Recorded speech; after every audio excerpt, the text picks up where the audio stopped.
everyone, and welcome back to another episode of Business Unboxed with your hosts Kelly and Corey. I'm a chartered accountant and Corey is a business owner.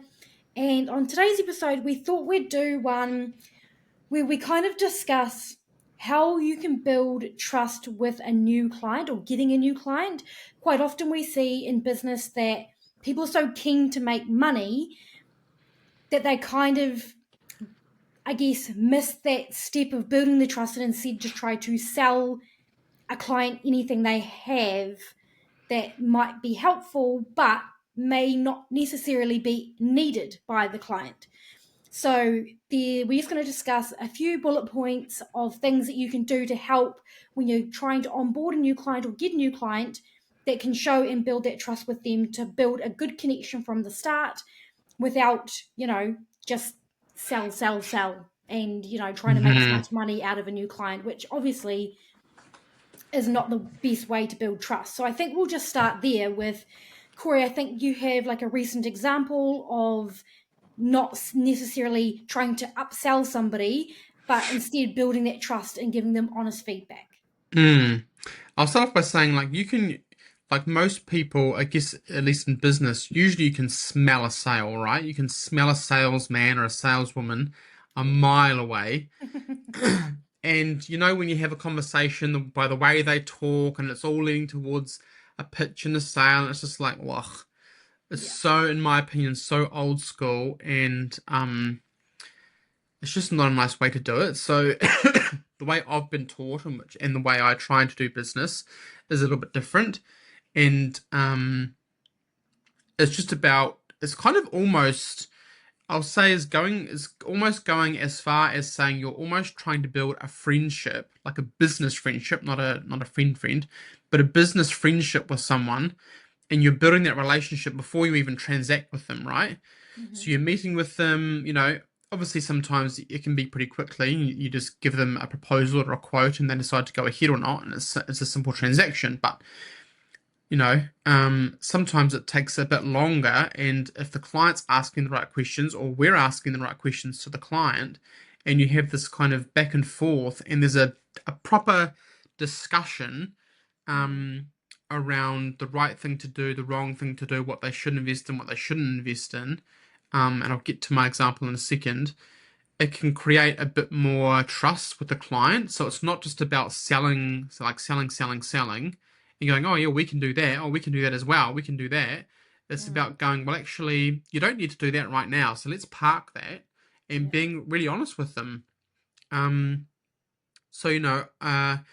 example I have is I had a conversation with a client who wants to do some advertising, and they've asked whether we need to do a brand new website, and she was quite keen to do it. She's like, yeah, we really understand the website isn't that great. It's very, very simple. I gave her my professional opinion, which was that, it was a little bit kind of loud and bold and maybe not amazingly designed.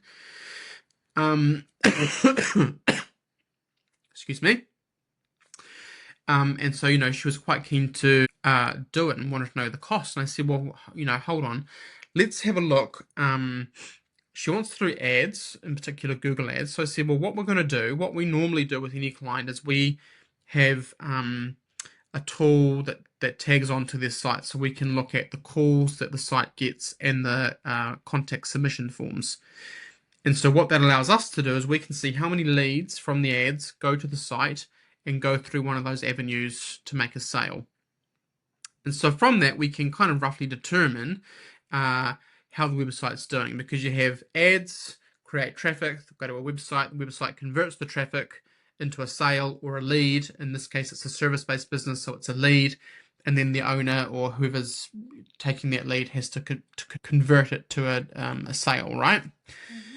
And so I said to her, look, we don't, let's, if you're wanting to do ads anyway, which we had discussed in another conversation, let's do the ads, and it's going to give us the data. If the ads generate traffic, and that traffic is giving you lots of leads, inquiries through the site, either people calling you, people submitting forms, then the site's doing what it needs to do, and we don't need to do anything right now. Yes, it probably needs to happen eventually, because it's not great. It could be a lot better.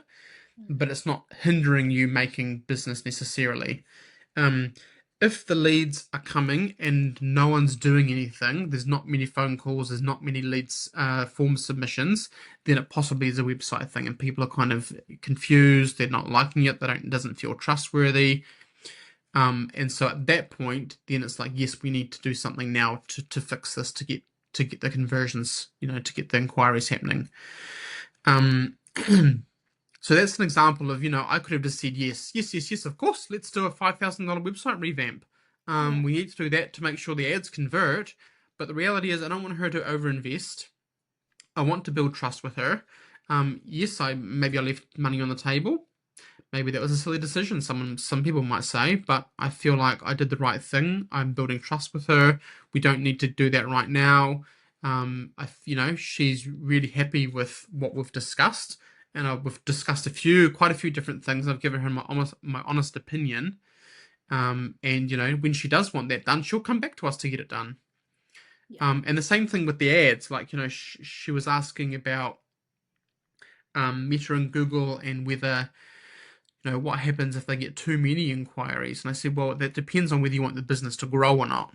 If you're not wanting the business to grow, and you've got people that you're trying to follow up with already, then maybe ads isn't the right thing. If you're not wanting it to grow, you just want to maintain. We don't necessarily want to get more people, because that's what that's going to effectively, hopefully, do. But she was happy to grow. She wants to grow, so that's not an issue. So ads are the right thing to do. And then, there was another thing where she wanted my opinion on how to get people to give reviews. And so she said, I can send them a message after they've had their clean, to get them to give me a review. I said, well, hold on, let's not have you do that, because that's really manual. If there's, I don't know, 50 cleans a week, or however many there are a week, 20, 40 cleans a week, that's a lot of manual tasks for you to do. So we need to automate that process, so it's not. And she loved it, right? She's like, yes, of course, that's what we need to do. So it's just a matter of take money out of the equation, take your own personal gain, and whether you're struggling in business or you're doing really well, take it completely out of the question, and just sit there as if this person was your best friend and they're asking you for advice, and give them the best advice that you can. And I'm sure many clients or many businesses have got clients for life by doing that.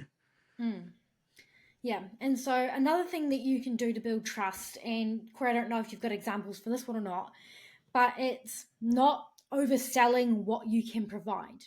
Mm. So there's quite a lot of people, like you said, it's that salesy kind of pitch where it's like, oh, you can make back the money you've used with me in 12 months, or I'll guarantee this, or I'll get this many sales for you.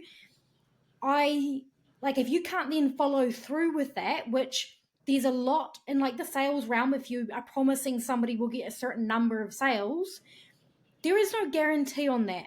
And if your client then uses you and spends a lot of money on using your services and doesn't get those results that you've promised them, you've broken the trust, and they're probably not going to get you back to do more work for them. They're going to go somewhere else. Yeah.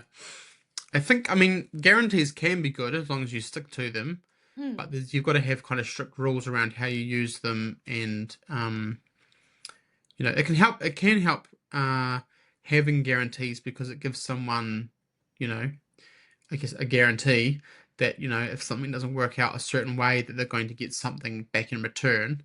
But also, I think not. So in the design industry, for example, one of the things I made sure I did when I left was have a niche. So instead of being a graphic designer and advertising myself as a graphic designer that can do everything, right? That can do logos, brochures, business cards, I don't know, posters, yeah. billboards, packaging, whatever, websites.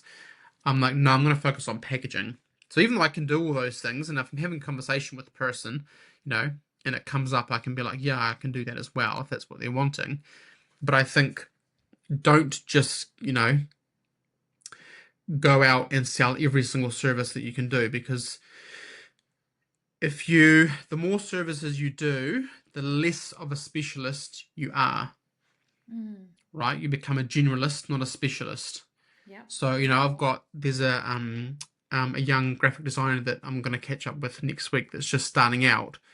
And, I'm probably going to have that conversation with him. Don't be, a generalist and offer all graphic design services. We want to kind of, find either a niche, a market to focus on. I know designers that focus on building websites just for schools, or for like medical industries, and that's where they focus. Obviously, I focus on e-commerce, product-based business. Um, but yeah, don't try and oversell all the services that you do because it confuses. I think sometimes you can the way to do it is you bring them in through one funnel, through one type of service, and go, okay, well, so for me, someone wants packaging. That's the primary thing they want done. It's like, okay, cool, let's do packaging.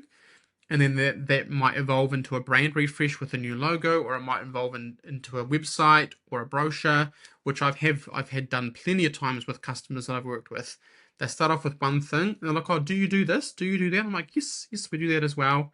And that's how it should naturally evolve, not like, "Oh, we do this, we do that, we do that," because if they don't want it, it's just like bombarding sales.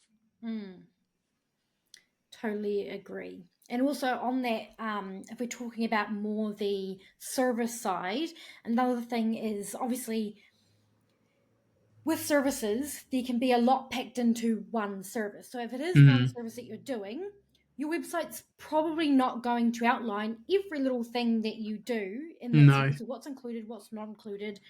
So when you're having those initial discussions, if someone has shown interest on your website for a service, be really upfront with the communication of, okay, this is what's included, this isn't, like, this is what's not included, because you generally on a website you get like a brief description of what it might have and a title, and based off that people might get confused, might think that they're going to get something that they're not going to get, or be signing up for something that they're not sure. For our business that we are working on at the moment, we are trying to do something a little bit different. So I'm not using traditional names for certain Mm, boring accounting terms, really, and for our services. So one of the things that we're going to have to be really careful of is when we are describing those on the website and when I'm introducing clients to the service that they have inquired about, is being upfront with exactly what is included in that service, mm, what it is that they're going to get, what I'm going to do to help them, and what the end result will be. So it's really clear as to what they need to do, what we're going to do, and what the end result might look like from yeah. using that service. Having expectations is important, and defining those in any proposal, defining the deliverables. This is what we're going to do, and itemize them, and this is what you need to do, and expectations of both. Mm. So, in my industry, if a customer takes a long time to give us feedback, and then all of a sudden they have feedback, and now they want us to finish when we said we are going to finish, but we need to get print samples or whatever, and they took us a month to get feedback when it should have been given us in a week or two. Yeah. Now it's our fault because you didn't give us feedback in enough time. And it's like, well, no, we've set out in our proposal that you need to give feedback in a reasonable time, no more than 2 weeks, and you didn't do that. So Yeah. now we need to extend the deadline by 2 weeks because that's how long you took. So it's just about making sure that there's a clear understanding of what each party has to do, what the deliverables are, when, why, how much. Yeah. Yeah. So I think that's like a pretty good like round discussion on a few different topics that you can use to help build trust. So hopefully everybody's gotten something out of that. If you were somebody that kind of oversold a little bit, maybe take a step back, because if you're noticing your clients aren't coming back to you after you've tried to oversell them a lot, or if you haven't been open in your communication, then these are some things that you can do to help build that trust initially, and then hopefully that can help your ongoing work and then coming back to you. Mm-hmm. Yeah, we hope you've enjoyed this episode, and we're going to wrap this up here, and we will catch you guys in the next one. See ya. See ya.